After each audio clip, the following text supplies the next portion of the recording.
Hello, akkam jirtu? Baga nagaan dhuftan. Viidiyoon kun isinitti tole, tiitooriyaaliin kun isinitti tole, subscribe gochuun dagatiina. Maaliif yeroo yerootti continuously akka direct notification isinii galu subscribe gochuun dagatiina. Mee itti fufnee arramoo taayitiliin keenya AutoCAD 2D irratti yookiin 3D isaa ta'u AutoCAD irratti teekstoonni hin barbaachisu. Teeksti akkamittiin fayyadamuu dandeenya, teeksti akkamittiin barreessuu dandeenya AutoCAD irratti fakkeenyaaf side note kan jedhamu note innee kan ibsa kennamu fakkeenyaaf maateeriyaalii ta'uu danda'a, wantoota ibsuu barbaannu even dimension irratti wantoota ibsuu barbaannu jiraachuu danda'a.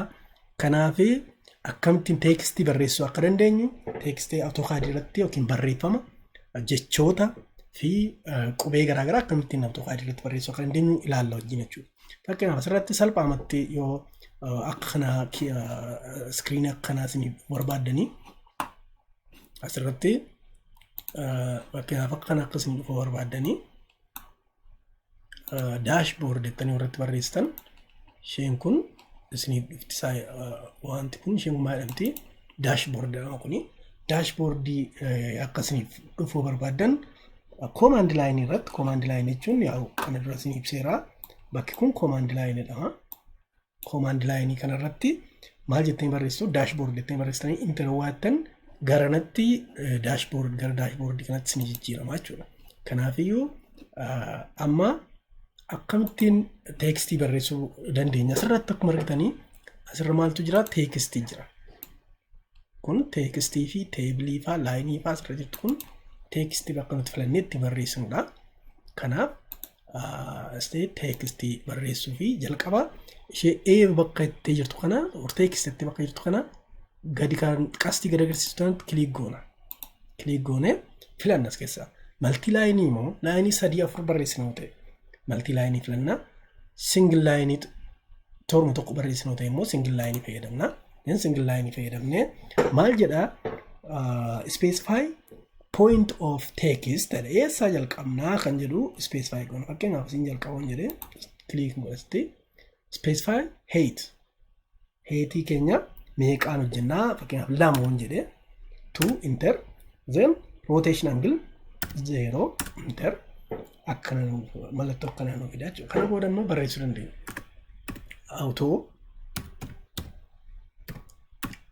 AutoCAD tutorial. Inni yoo barreessine akkanatti capital letteriidhaan small letteriidhaan barreessuu dandeenya. Then bakka biraatti deemtanii click gootan iddootti barreessuu barbaaddeetti deemtanii click gootan akkasumas ni fida. Then waan ta'e barreessine iddoo biraattis barreessuu dandeenya. Akkasitti barreessuu dandeenya. Kana booda escape gootanii keessaa bahuu dandeessu yookiin immoo double enter gootan xumurtu jechuudha. Edit gochuu dandeenya. Editii fakkeenyaaf asirratti click goone then barreeffama kana balleessinee gara biraatti jijjiiruu dandeenya. Fakkeenyaaf waan barbaannetti jijjiiruu dandeenya. Small letterii fayyadamuu dandeenya. Capital letterii fayyadamuu dandeenya. Gara biraa asirratti property one jiru asirratti property one jijjiiruu dandeenya. Fakkeenyaaf standardii fayyadamuu dandeenya. Standardii kan fayyadamuu dandeenya. Annotative hin jira. Yookiin immoo as dhufnee warra kana keessatti waan barbaanne jijjiiruu dandeenya. Gara barbaanne jijjiiruu dandeenya. Standardii fakkeenyaaf standardii akkasiitiin hojjechuu dandeenya. Fakkeenyaaf kana fudhannee then akkas goone kana filannee gara itti jijjiirama jechuudha. Kanaaf kun teekstii akkamittiin barreessuu akka dandeenyudha. Keelerii fakkeenyaaf asirratti keelerii jijjiiruudhaaf gara keelerii barbaanne jijjiiruu dandeenya. Edit gochuu dandeenya akka barbaannetti. Kanaaf kun maalidhaa teekstii akkatti barreessinudha. Inni lammataa fakkeenyaaf simboolota akkamittiin fayyadamu warra akka digirii fa'aa diameter simboolii plus or minus underline warra jedhaman kamittiin fayyadamuu dandeenya. Kanaaf amma fakkeenyaaf 10 diameetirii yoon jedhee fakkeenyaaf asirratti then maal godhaa text single line then okay